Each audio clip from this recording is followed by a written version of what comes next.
Ah les gars, je suis de retour. Là, c'est de la luminosité. La luminosité. Ça va ou quoi? Donc, revenons. Mais il y a de l'ombre quand même hein, dans ce bise-là. Je ramène un technicien du sport. Bref, on va venir sur le Barça. Match très rassurant pour ma part, hein. Je vous mens pas. Je vous mens pas. Athlétique, Barça, très intéressant pour moi. Pourquoi? En fait, je me dis quoi là? Je me dis que si Barça se fatigue un peu contre Newcastle. Peut-être le week-end prochain, un petit match nul. On revient à 2 points. Si on gagne, nous, hein, parce qu'il ne faut pas s'enflammer. Mais en fait, je dis ça pourquoi? Je dis parce que, comme je le dis souvent, là, je vais parler un peu du Real avant de parler du match du Barça. C'est que j'ai confiance en fait au fait que que le Barça, pardon, soit pas un gros Barça. C'est ça qui me fait un peu, qui me donne un peu plus confiance par rapport à la victoire finale en Liga, tu vois, dans le sens où si le Barça fait des erreurs et que nous on en fait moins qu'eux, on repasse devant eux. Et en fait, c'est pas un Barça qui pour moi ne fera pas d'erreur. Je suis persuadé qu'ils vont faire encore une ou deux. C'est à nous de gérer là-dessus. En attendant, parce qu'il y a une attente, tu vois ou pas. En attendant, moi, je me dis qu'en regardant ce match-là, franchement, je reviens toujours au même débat, le niveau de la Liga.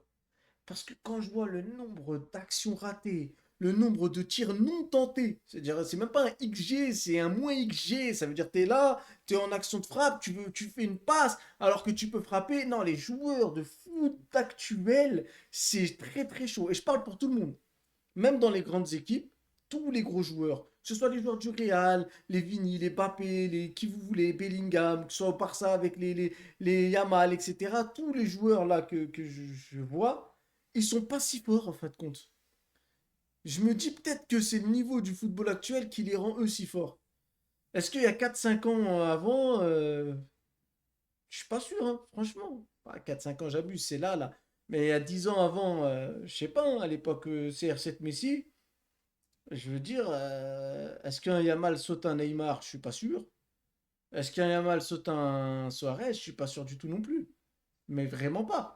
Maintenant, si je remonte dans le temps, Rivaldo, Romario, Ronaldo, les mecs qui sont passés au Barça, Yamal les saute pas non plus. Donc c'est pour ça que je remets en compte le niveau actuel.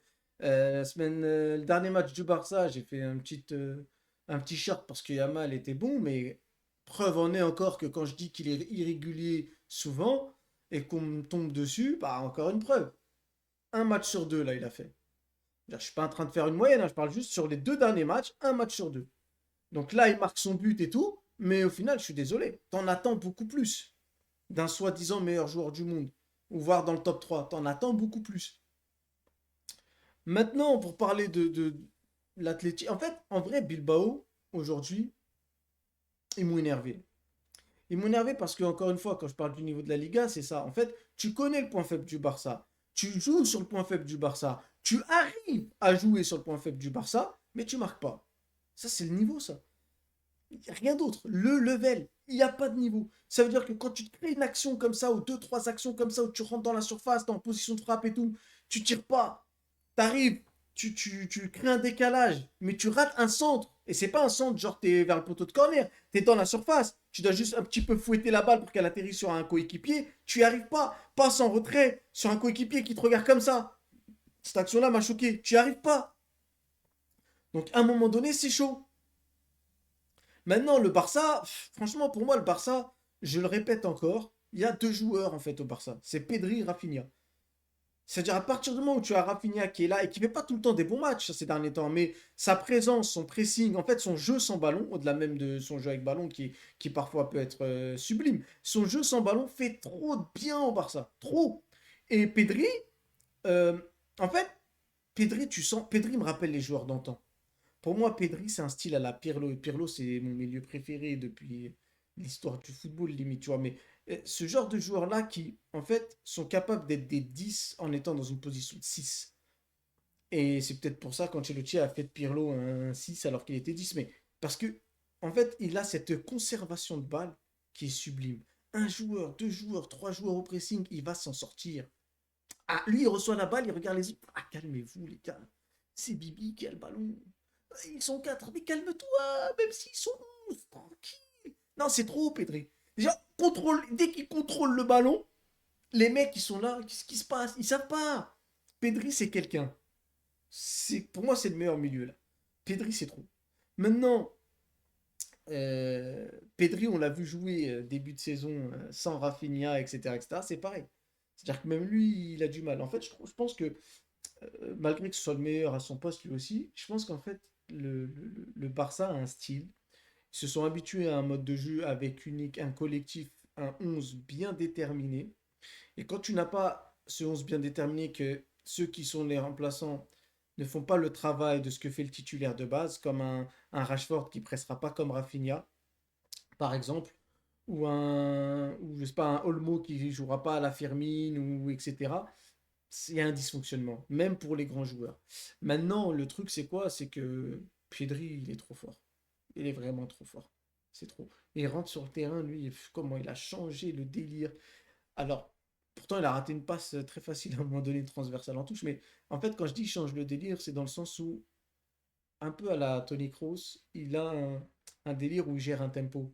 Ça veut dire que c'est le mec, quand il reçoit la balle, comme tu sais qu'il va pas la perdre, ça calme tout le monde. Parce que non seulement il la perd pas, il pousse les joueurs adverses à venir sur lui, donc il est souvent pressé par deux trois joueurs, et comme il s'en sort, il en élimine 2 ou 3 automatiquement, sans dribbler. C'est ça le pire, il conserve, il fait une passe, les 3 mecs ils ont rien vu, ou 2 mecs ils ont rien vu. C'est super important ce genre de joueur. Maintenant, pour revenir globalement sur le Barça, après avoir parlé de l'Atlético, en fait, c'est toujours la même chose. En fait, moi, je pense que le Barça a un niveau plus élevé et ça chute. Pourquoi ça chute? Parce qu'en fait, toutes les équipes, tous les matchs que je vois du Barça, alors c'est bien de miser sur offensivement et quand tu affrontes des équipes faibles, tu sais que même si tu encaisses un, tu en mets 4. Maintenant, demain, si tu joues une grosse équipe, là où ça se complique, c'est que l'équipe qui va te la faire à l'envers en passant dans ton dos, eux, ils vont marquer un but. Ça sera pas comme l'Athletic Bilbao ou les autres. Et c'est là que je me dis, c'est là que je veux voir le Barça. Est-ce que le Barça va réussir justement à être beaucoup plus organisé quand ils vont jouer une équipe beaucoup plus forte? Parce que tu peux garder ton système du hors-jeu. Même moi, j'arrête pas de dire que faut faire attention contre les gros et tout et tout. Mais maintenant, partons du principe où tu le gardes. Ça demande de la concentration. Parce que les gens pensent que c'est pas fatigant de jouer comme ça, mais c'est très fatigant. Faut remonter le bloc au bon moment, donc c'est que des accélérations. Tu regardes autour de toi, donc psychologiquement, quand tu tues ton cerveau à être concentré sur une seule chose tout le temps, c'est compliqué. Et ça tue même les jambes. Donc c'est ça le truc. Et là, le Barça, là, en Ligue des... D'ailleurs, attendez, je vais regarder vite fait. Non, vous jouez Newcastle, c'est vrai. Vous jouez Newcastle en Ligue des Champions. Donc, franchement, il y a moyen de s'en sortir. Faut pas se mentir. Il y a moyen de s'en sortir parce que Newcastle, c'est niveau... C'est pas niveau Liga, mais voilà, c'est pas non plus une équipe de fou. Donc il y a moyen de s'en sortir contre Newcastle maintenant. Ils ont une rampe de lancement de fou qui pour moi est l'équivalent de Pedri à mon sens. C'est-à-dire que si tu me dis de choisir 2000, si je fais un top 3, je mettrais sûrement Pedri et Guimarães avant Vitinha, moi. Tu vois, c'est mon choix. Maintenant, le truc c'est que Guimarães, qu'est-ce que j'aimerais le voir dans une grosse équipe? Parce que quand tu vois tout ce qu'il est capable de faire dans une petite équipe comme Newcastle, franchement, quand je dis petite, c'est parce que voilà, je compare pas Newcastle à Arsenal, City, Chelsea, Barça, Real, même si le Real est malade, Bayern, etc. C'est en dessous, donc c'est pour ça que je dis petite équipe dans ce sens-là. Mais dans une équipe qui joue un peu mieux, qui est un peu mieux huilée, ça doit être une dinguerie. Maintenant, est-ce qu'il sera là? Parce qu'il est blessé au tendon, je suis pas sûr. En tout cas, moi je dis quoi? Je dis que face à Newcastle, tu as peut-être plus de chances d'encaisser des buts. Donc c'est sur ça qu'il faudra faire attention. Maintenant, tu joues le match aller chez eux, donc tu as toujours un match retour chez toi. Et il faut juste espérer marquer plus de buts que l'adversaire, mais ça, je pense que ça va le faire. Mais en tout cas, voilà, moi, l'Athletic Club, ou tous les clubs, en tout cas, de la Liga, je veux dire, la seule différence quand le Barça joue à un club comme Villarreal, l'Athletic Club, ou l'Athletic Club, apparemment, faut dire, ou je sais pas, des joueurs de cette envergure, on va dire, je sais pas, Betis Séville, etc. Ces joueurs de ce niveau-là, la seule différence, c'est qu'ils vont mieux défendre que les autres. Donc automatiquement, ça va être plus compliqué de leur mettre 4-5-0, même si ça peut arriver, parce qu'en vrai, c'est des équipes qui veulent défendre en espérant faire un petit coup derrière, mais si tu leur mets un but, tu les déboussoles direct.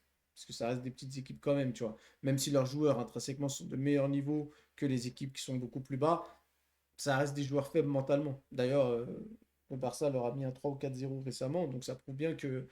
Voilà. Mais ce genre d'équipe-là, c'est que, vu qu'ils sont un peu plus costauds, s'ils arrivent à bien défendre et à te mettre un but derrière, ça te rend la tâche compliquée. Et c'est sur ce genre de choses que je dis attention au Barça. Faire gaffe. Maintenant, tu as des joueurs, franchement, au Barça qui commencent à. Tu as les Koubarsi qui commencent à être sérieux, tu as Eric Garcia qui commence à être sérieux, tu as Pedri. Mais Pedri, franchement, j'ai peur, hein. Parce que moi, je vous mens pas, les Pedri, les Rafinha, ça me fait peur. Parce que quand tu enchaînes plusieurs blessures, ça veut dire que t'es pas loin de la grosse blessure. Et j'espère que ça arrivera pas, parce que c'est déjà arrivé en plus pour Pedri, si je me trompe pas.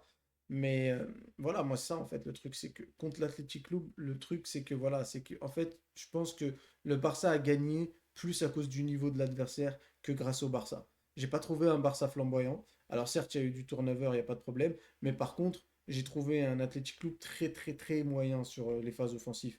Parce que faire la passe dans le dos de la défense, ça, ils ont très bien compris, ils ont très bien su le faire.